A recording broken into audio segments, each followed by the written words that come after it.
Mwasi ya Losambo. Biso bakongo toza kuloba kusenchi kunchi mudia musisi kakusa kunchi. Ishiko? Je te dis vrai. Mukomuso pena na tienga bitala sebe za pantala. Oza pantala pan. Mwasi ya Losambo.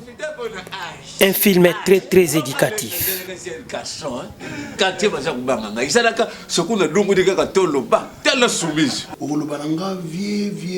Vieux.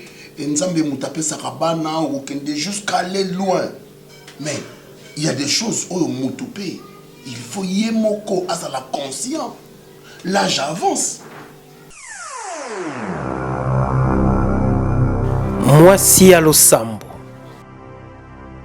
Abonnez-vous massivement sur votre chaîne Prince Ngango TV et n'oubliez pas de cliquer sur la cloche afin d'être les premiers à suivre nos vidéos. Papa na bino komi ko sali réputation nanga, papa na bino pa benga ye alobaka mabota ya mbokani evanda na tolo nanga oyo ekoko bomba mabota ya mbokani.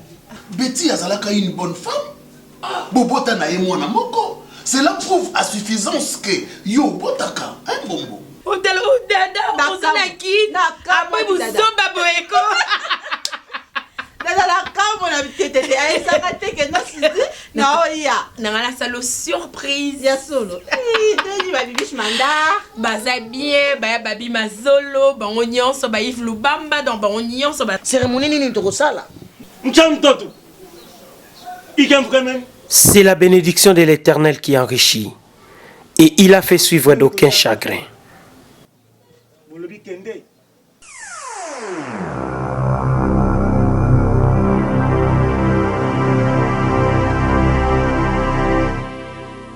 Ngai mbokai nakoka kosala bêtise wana te.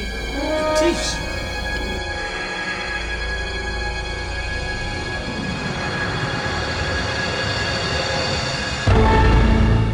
Yo le pose à valeur ya papa wana.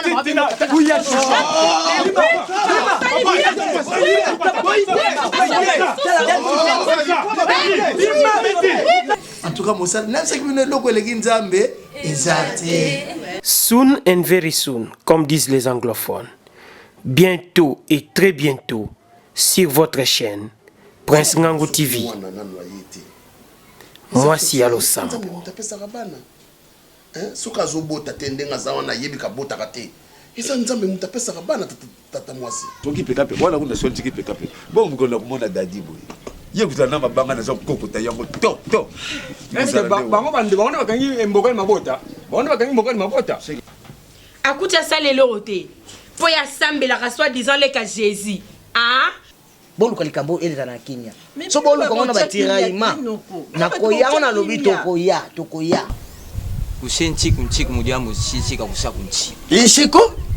Kishi kucha mukili na sete po mukili nde kukamata ye kucha yuna se. Mwasi ya Losambo.